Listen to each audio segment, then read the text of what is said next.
नमस्कार मंडळी, शोभना किचनमध्ये परत एकदा तुमचं स्वागत आहे। आज मी तुमच्यासाठी एक स्पेशल डिश घेऊन आली आहे, कोकणी स्टाईल काजू मसाला। तर ते साफ कसे करायचे हे बघून घेऊया। तर काजूचे असे 2 भाग करून घ्यायचे आहेत।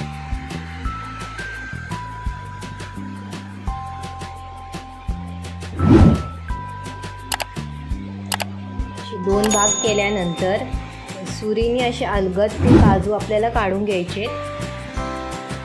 आणि मी याला गरम पाण्यामध्ये असं 2 मिनिटं बॉईल करून घेतले होते आणि वरचे मग सालपाट काढून घेतले। इथं कढई तापली आहे आणि त्याच्यामध्ये मी 3 ते 2 चम्मच असे मोठे मी तेल टाकलं आहे आणि 2 कांदे घेतले। तिथे 2 मोठे कांदे मी इथं वापरले आहेत आणि बारीक असे कापून घेतले आहेत। आणि खडे मसाले इथे यूज केले आहेत मी।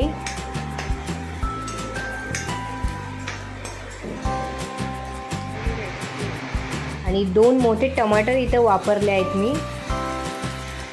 कांदा आपला नरमसूत झाल्यावर खडे मसाले टाका आणि मग नंतर टमाटर त्यात टाका।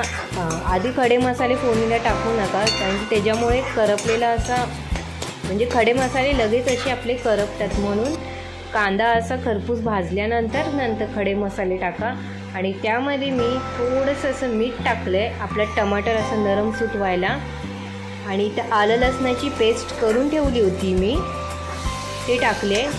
2 चम्मच मी ते आलं लसणाची पेस्ट घेतली आहे। आणि मी इथे आपले मसाले वापरले आहेत ते दाखवले आहेत।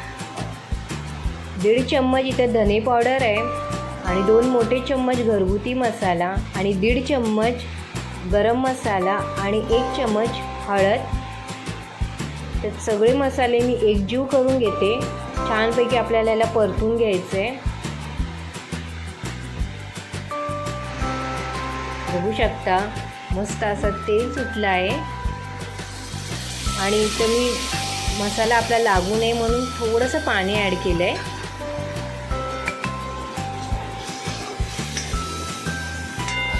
आता 1 मिनिट मी अशी फक्त परतून घेणार आहे। परतून झाल्यानंतर मी याच्यामध्ये वाटण ॲड करणार आहे।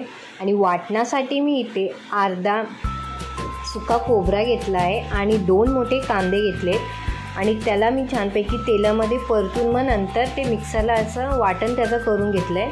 आणि त्यामध्ये मी ओल्या 2 हिरव्या मिरच्या घेतल्या होत्या वाटणासोबत। फक्त तेच 3 साहित्य मी इथं वाटण्यासाठी वापरले आहेत। तर छानपैकी परतून झाल्यानंतर मी इथे 3 ते 4 मिनटं तरी त्याच्यावर झाकण ठेवून ते शिजायला देणार आहे। वाटण आणि आपला मसाला एकजीव छानपैकी झाला पाहिजे, त्यासाठी मी इथे झाकण ठेवलं आहे। तुम्ही बघू शकता मस्तपैकी असं तेल सुटलं आपल्या वाटणाला। वाटण आपला छानपैकी भाजून झालं आहे आणि त्यामध्ये मी 2 बटाटे यूज केले आहेत, असे बारीक कापून घेतलेत। आता ते टाकते। बटाटे मी आधी यासाठी टाकले कारण की बटाटे आपले लवकर शिजणार नाही, त्यासाठी मी बटाटे आधी टाकले। काजू आपले पटकन शिजून होतील।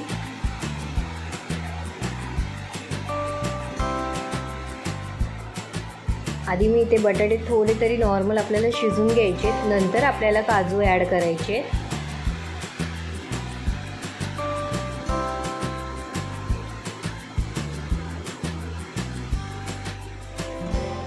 इथं बटाटे आपले शिजले आहेत, बघू शकता मस्त अशी ग्रेव्ही तयार झाली आहे।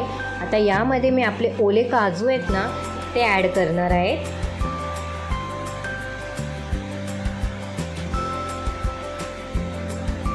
आणि हे जास्त वेळ आपल्याला शिजवायला नाही ठेवायचे, 4 ते 5 मिनटं फक्त मी इथं ह्याला शिजवून घेणार आहे वाफेवर। आणि तुम्हाला किती घट्ट पाहिजे त्याप्रमाणे तुम्ही त्यात पाणी ॲड करा। मी इथे फक्त छोटा अर्धा ग्लास पाणी इथे ॲड केला होता, कारण की मला ग्रेव्ही पाहिजे होती, त्यासाठी मी जास्त पाण्याचा वापर केला नाही आहे। आणि मीठ मी आधी टाकलं होतं म्हणून मी नंतर थोडंसंच मीठ इथं चवीनुसार ॲड केलं आहे.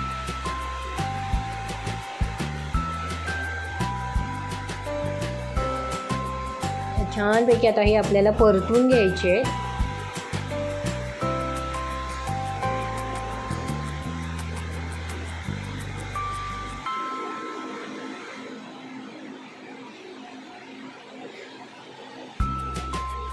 आणि याच्यासोबत मी मस्त अशी तुपाच्या चपात्या भाजलेल्या आहेत.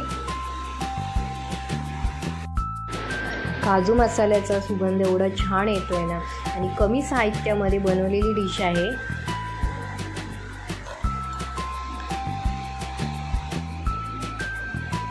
तुम्ही नक्की ट्राय करून बघा, तुम्हाला नक्की आवडेल.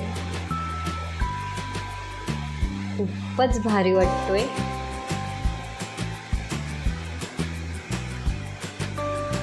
आता मी यावर थोडीशी कोथिंबीर ॲड करते.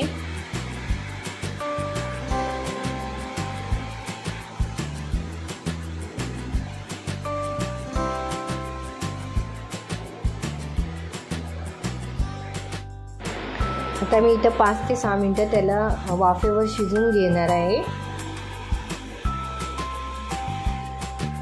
आणि झाकण ठेवते. आणि आपली काजू मसाला रेसिपी रेडी झाली आहे. तुम्हाला सर्व करून दाखवते. इथं मी तुपाच्या चपात्या भाजल्या आहेत. खूपच भारी सुगंध येतोय आणि चवीला तर खूप अप्रतिम झाला आहे. तुम्ही नक्की ट्राय करून बघा, तुम्हाला नक्की ही डिश आवडेल. आणि तुम्हाला माझी रेसिपी आवडत असतील तर प्लीज मला लाईक, शेअर, सबस्क्राईब करायला विसरू नका. आणि कमेंट बॉक्समध्ये सांगायलाही विसरू नका की माझी रेसिपी तुम्हाला कशी वाटते.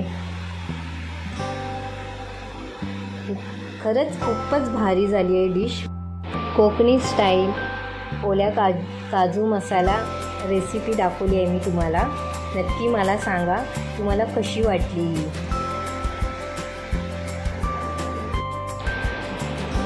खूपच भारी झाली आहे रेसिपी. नक्की ट्राय करून बघा. Bye bye.